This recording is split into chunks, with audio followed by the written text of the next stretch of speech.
Hello friends, संस्कार के YouTube channel पर आप सभी का स्वागत है। साथ में आप सभी को नववर्ष की हार्दिक शुभकामनाएं। हमने वर्ड की क्लास स्टार्ट की थी, जिसमें से हमने कुछ पार्ट हिस्सा पढ़ लिया था वर्ड का, जहाँ से पर्सन्स हमारे बन सकते हैं। होम टेब हमने कंप्लीट कर ली। उसी के अंदर से होम टेब के अंदर कुछ हिस्सा हमारा बचा हुआ है, वो आज हम करेंगे। 2 दिन से किसी कारणवश क्लास नहीं हो पाई। अब क्लास स्टार्ट करते हैं आगे की। साथ में जो बच्चे नए जुड़ रहे हैं वो चैनल को सब्सक्राइब तथा बेल आइकन को ज़रूर दबा दें, ताकि आने वाले वीडियो की नोटिफिकेशंस आपको मिल सके। हमने फ़ॉन्ट ग्रुप को स्टार्ट कर रखा था। फ़ॉन्ट ग्रुप के अंदर हमने कुछ ऑप्शंस पर क्लियर कर लिए थे, जहाँ से हमारे ज़्यादातर पर्सन्स फ़ॉन्ट से बनते हैं या फिर फ़ॉन्ट साइज से बनते हैं, तो वो पर्सन्स हमने क्लियर कर लिए थे। अब एक पर्सन हमारा बन सकते हैं 2 पर्सन हमारे, एक तो सबस्क्रिप्ट से और एक सुपर स्क्रिप्ट से। 2 ऑप्शन हैं, सबस्क्रिप्ट और सुपर स्क्रिप्ट, और तीसरा पर्सन हमारा बन सकता है टेक्स्ट हाईलाइट कलर से। तो वो तीनों ऑप्शन हमें यहाँ पर देखेंगे, जहाँ से हमारे पर्सन बनने की संभावना है। तो इसी से रिलेटेड हमारा ऑप्शन है सबस्क्रिप्ट।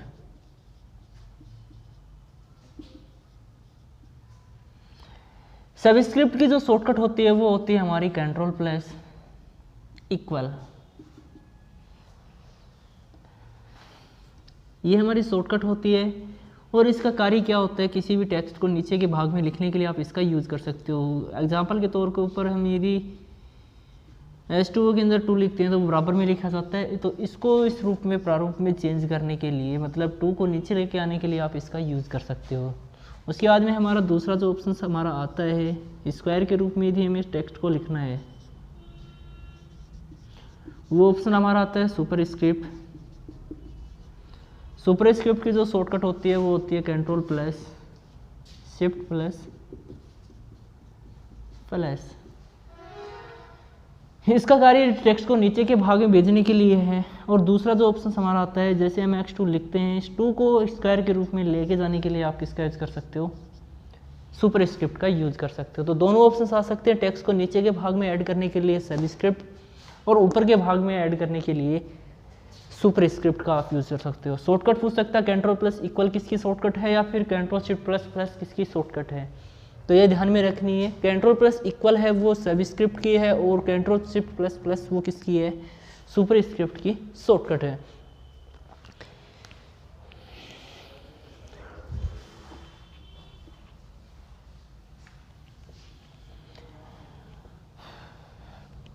उसके बाद में हमारा अगला जो ऑप्शन आता है वो आता है टेक्स्ट हाईलाइट कलर से। हमारा पर्सन पूछ सकता है बंदा,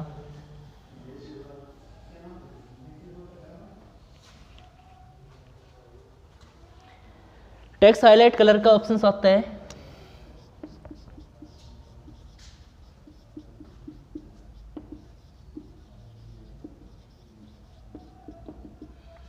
इस ऑप्शन का प्रयोग किया है यदि आपको किसी भी इम्पोर्टेंट हिस्सा आपकी फाइल में, उसको अलग से हाईलाइट करने के लिए आप टेक्स्ट हाईलाइट कलर का यूज कर सकते हो।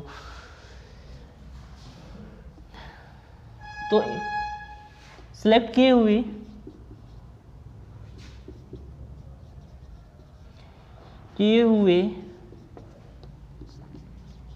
टेक्स्ट या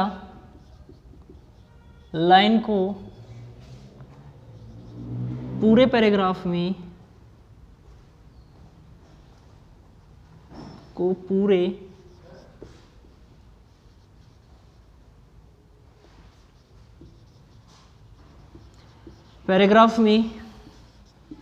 अलग से हाईलाइट करने के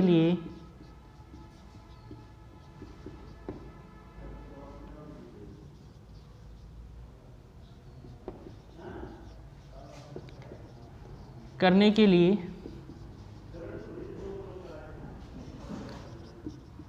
इसका प्रयोग किया जाता है।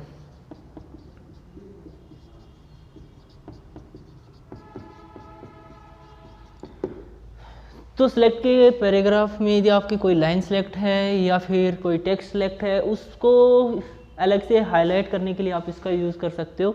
एग्जाम्पल के तौर पर देखें तो हमारी जो एयर टिकट आती है या फिर रेलवे टिकट्स आती हैं, उनके अंदर क्या होता है, कुछ शब्दों को अलग से मार्किंग की जाती है, कुछ अलग कलर से मार्किंग की जाती है, ताकि आप उन चीज़ को क्या कर सकते हो, देख सको, पढ़ सको। और वो चीज़ें क्या होती हैं आपकी इंपॉर्टेंट होती हैं, मतलब वहाँ पर हाईलाइट क्या चीज़ें होती हैं, आपकी जो प्लेन की डेट और टाइमिंग है वो हाईलाइट की जाती है। साथ में यदि आपने रेलवे की टिकट बनवाए तो रेलवे की टिकट में ट्रेन नंबर, साथ में डेट और टाइम आपकी क्या किए जाते हैं, हाईलाइट किए जाते हैं। वो इसलिए किए जाते हैं ताकि आप जब भी उस टिकट को पढ़ो तो आप उस चीज़ को ज़रूर देखें, नोट करें। तो वही कंडीशन यहाँ पर है, यदि आपकी फाइल में कोई इंपॉर्टेंट चीज़ आपकी है तो उसको अलग से हाईलाइट करने के लिए इसका यूज़ किया जाता है, टेक्स्ट कलर का यूज़ किया जाता है।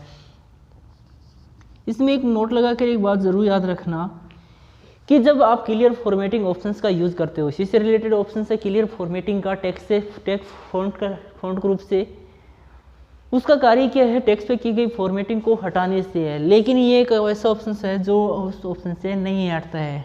Text highlight colour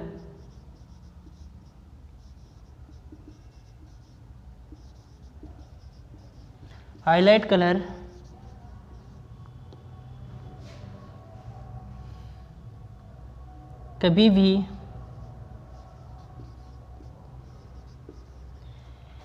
clear formatting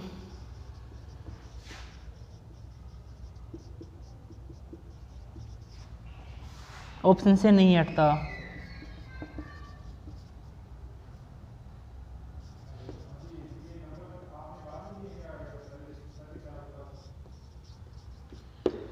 तो ये नोट लगा, ये इंपॉर्टेंट चीज़ है, इसको याद रखना।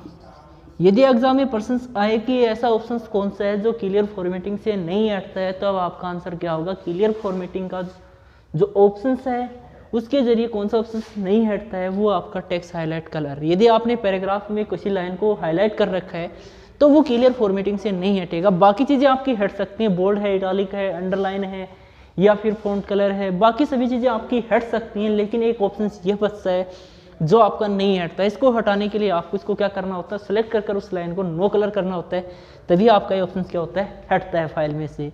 बाकी क्लियर फॉर्मेटिंग के जरिए ऑप्शन आपका नहीं हटता।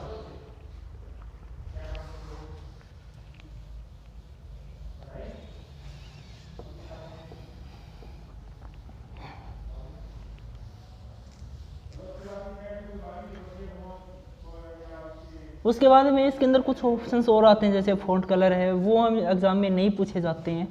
फ़ॉन्ट कलर है या टेक्स्ट इफेक्ट है, तो वो इतने खास तौर पर परीक्षा में नहीं आते हैं। लेकिन एक ऑप्शन आ सकता है, संभावना है कि टेक्स्ट इफेक्ट का जो ऑप्शन है वो आपके एग्ज़ाम में आ सकता है, जो टेक्स्ट को अलग से क्या करता है, हाईलाइट करता है, प्रभावित करता है, टेक्स्ट को इफेक्टेड करता है। तो उस ऑप्शन का कार्य क्या है, टेक्स्ट को इफेक्ट करना। कहने का मतलब यदि आपको टेक्स्ट आपने सिलेक्ट कर रखे हैं, उनके ऊपर ग्लो डालना चाहते हो या रिफ्लेक्शंस डालना चाहते हो या शेडो डालना चाहते हो, परछाई डालना चाहते हो, वाटर इमेज के रूप में उसको देखना चाहते हो, साथ में ही उसके ऊपर गचारो और ग्लो बढ़ाना चाहते हो, तो उस कंडीशंस को कंप्लीट करने के लिए टेक्स्ट इफेक्ट का यूज़ किया जाता है। तो इसी से रिलेटेड हमारा ऑप्शन आता है टेक्स्ट इफेक्ट।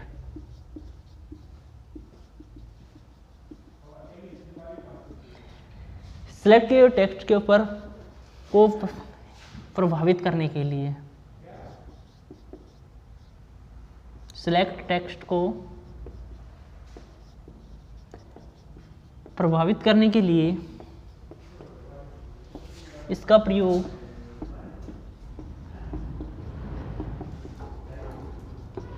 किया जाता है।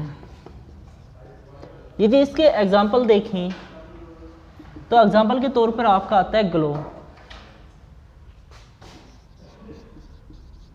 ग्लो होता है वो भी टेक्स्ट इफेक्ट है।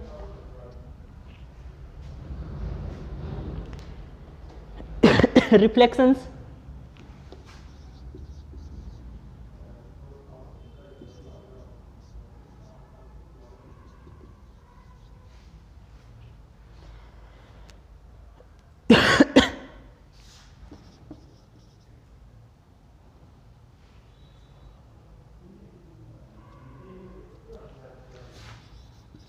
और शैडो, ये तीनों एग्जाम्पल आपके किसके, टेक्स्ट इफेक्ट के हैं। यहां से पर्सन क्या पूछ सकता है बंदा, यहां से पर्सन ये पूछ सकता है कि आपको इनमें से एक ऑप्शन दे देगा, या तो ग्लो दे देगा या रिफ्लेक्शंस दे देगा या फिर शैडो दे देगा, और साथ में आपको जैसे कैलिबरी है या फिर आपको कोई जैसे ग्रो फॉन्ट दे दिया श्रिंक फ़ॉन्ट दे दिया या फ़ॉन्ट कलर दे दिया और साथ में आपको ग्लो दे दिया। तो आपको यहाँ से एक ऑप्शन देकर ये पूछ सकता है कि इनमें से टेक्स्ट इफेक्ट से संबंधित ऑप्शन कौन सा है। तो आपके टेक्स्ट इफेक्ट कौन से हैं, आपके ग्लो है, रिफ्लेक्शन है और शेडो, ये आपके क्या टेक्स्ट इफेक्ट हैं। तो यहाँ से प्रश्न ये बन सकता है कि आपको ऑप्शंस में इनमें से रिफ्लेक्शन दे सकता है, ग्लो दे सकता है या फिर शेडो दे सकता है, और आपको पूछ सकता है टेक्स्ट इफेक्टिव ऑप्शन कौन सा है। तो टेक्स्ट इफेक्टिव ऑप्शन कौन सा होता है आपका, या तो ग्लो होगा या रिफ्लेक्शन या फिर शेडो होगा। तो यहाँ से यह प्रश्न पूछा जा सकता है। उसके बाद में हमारा जो अगला ग्रुप आता है वो पैराग्राफ ग्रुप का आता है। पैराग्राफ ग्रुप में कम चांस हैं कि आपके प्रश्न पूछे जाते हैं, जिसमें आपकी बुलेट्स आती हैं, नंबरिंग सिस्टम आता है, angle text left right centre justify का ऑप्शन आते हैं। तो वो सभी ऑप्शन शॉर्टकट के रूप में पूछ सकता है। तो शॉर्टकट हमने पीछे पढ़ ली हैं उन ऑप्शनों की, जैसे जस्टिफाई का है या फिर एंगल टेक्स्ट लेफ्ट है, राइट है या सेंटर है। तो इनकी शॉर्टकट हमने पीछे पढ़ ली हैं, तो यहाँ पर उनको पढ़ने की आवश्यकता नहीं पड़ेगी हमें। हम डायरेक्ट वहाँ पर चलते हैं जहाँ से पर्सन हमारे आ सकते हैं। तो अगला जो ग्रुप हमारा जो पर्सन आ सकते हैं फ़ॉन्ट ग्रुप का ही, फ़ॉन्ट होम मेन्यू का ही ऑप्शन है फ़ॉन्ट एडिटिंग ग्रुप।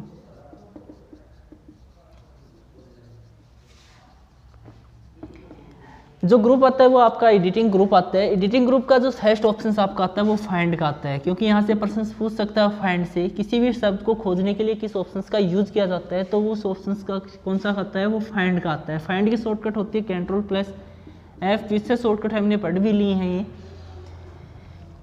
तो फाइंड का कार्य क्या होता है, किसी भी शब्द को खोजने के लिए किसी भी शब्द या लाइन को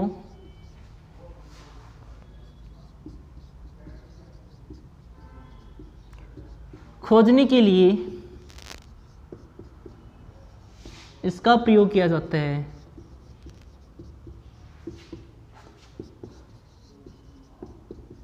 और सभी को पता ही है कि किसी भी शब्द को खोजने के लिए हमेशा फाइंड का यूज किया जाता है। और फाइंड को हिंदी में देखें तो उसका कार्य भी क्या है, खोज से रिलेटेड है।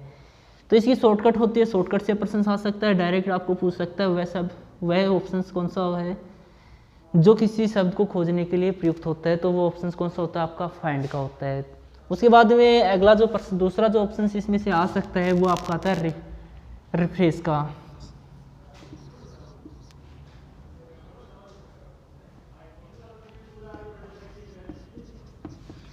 रिप्लेस की जो शॉर्टकट होती है वो आपको सभी को पता होगी, Ctrl+H होती है। और इसका कार्य क्या होता है, एक शब्द के स्थान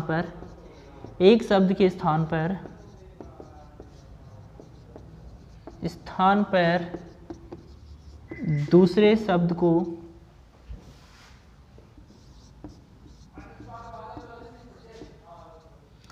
चेंज करने के लिए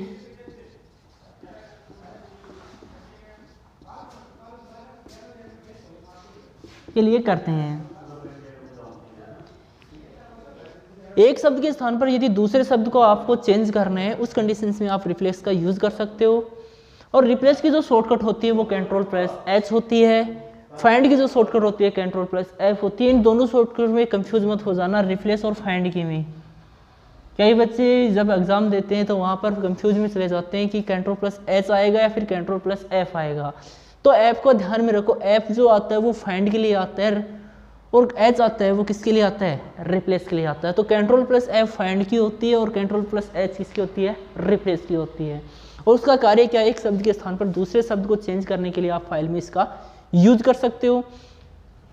साथ में यहाँ से जो प्रश्न आता है वो नोट लगा के लिख लो। एक प्रश्न ये आ सकता है कि वह शॉर्टकट कौन सी है जो फाइंड, रिप्लेस और गो टू तीनों का कार्य करती है। तो वो शॉर्टकट कौन सी होती है, आपकी Ctrl+H होती है। तो यहां पर लिख लेना, Ctrl+H एक ऐसी शॉर्टकट है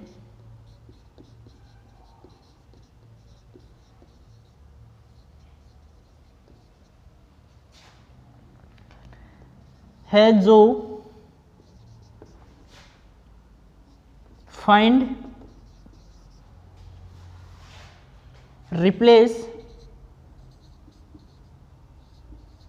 तथा गो टू का कार्य करती है।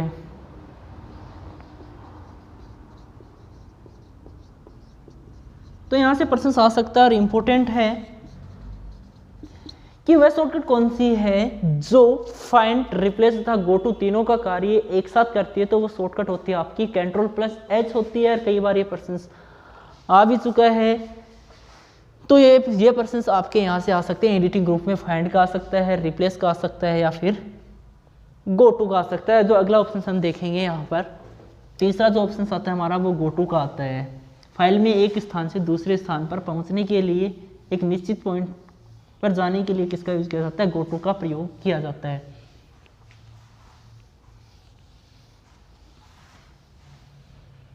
अगला जो ऑप्शन आता है वो हमारा आता है गो टू का। गो टू की जो शॉर्टकट होती है वो होती है Ctrl+G होती है। और इसका कार्य क्या होता है? फाइल में एक निश्चित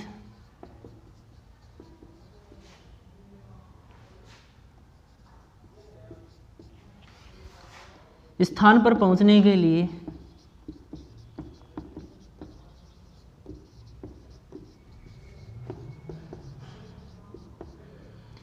फाइल में एक निश्चित स्थान पर पहुंचने के लिए आप किसका यूज कर सकते हो? गो टू का यूज कर सकते हो। और इसकी शॉर्टकट क्या होती है? Ctrl+G होती है। तो ये ऑप्शंस थे आपके एडिटिंग ग्रुप के, जिनमें से आपके पर्सन्स बन सकते थे। उसके बाद में हम अगली जो टैब स्टार्ट करते हैं, अगला जो मेन्यू स्टार्ट करते हैं, उसमें भी हमारे पर्सन्स टेबल से आते हैं। ज़्यादातर जो पर्सन्स बनते हैं वो इंसर्ट टैब से ही बनने की संभावना है। MS वर्ड से ज़्यादातर पर्सन वहीं से बनते हैं। इंसर्ट टैब से बनते हैं, कुछ शॉर्टकट से बनते हैं, और कुछ इंसर्ट टैब से बनते हैं आपके पर्सन्स। तो अगला जो मेन्यू हमारा आता है वो हमारा आता है इंसर्ट मेन्यू।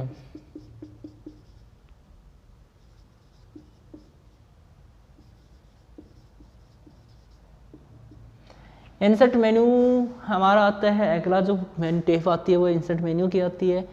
इसके अंदर जो फर्स्ट ग्रुप आता है, यदि आपको ग्रुप का नाम पूछ ले तो सबसे पहला जो ग्रुप आता है इसके अंदर वो आता है पेज ग्रुप।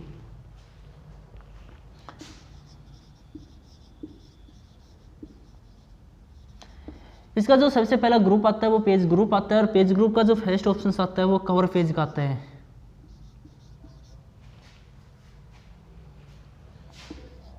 तो यहाँ से पर्सन्स आते नहीं, खाली नाम देख लेना। कवर पेज आता है। दूसरा ऑप्शन हमारा आता है वो आता है ब्लैंक पेज का।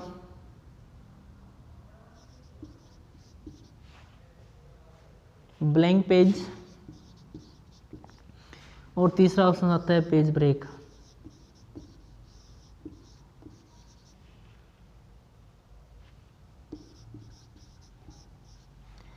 तो ये हमारे तीन ऑप्शंस आते हैं, वो किससे आते हैं? पेज ग्रुप से आते हैं। यहाँ पर खाली एक शॉर्टकट याद रखनी है आपको।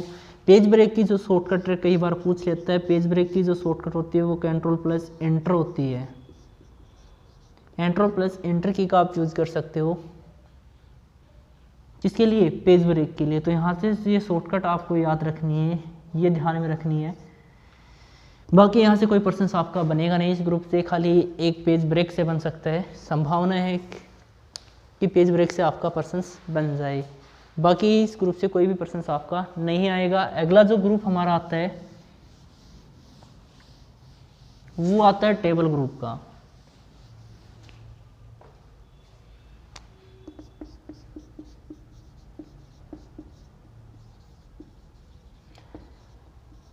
यहाँ से पर्सन्स आते हैं। ये इंपॉर्टेंट टॉपिक है, ये अगली क्लास में करेंगे कल।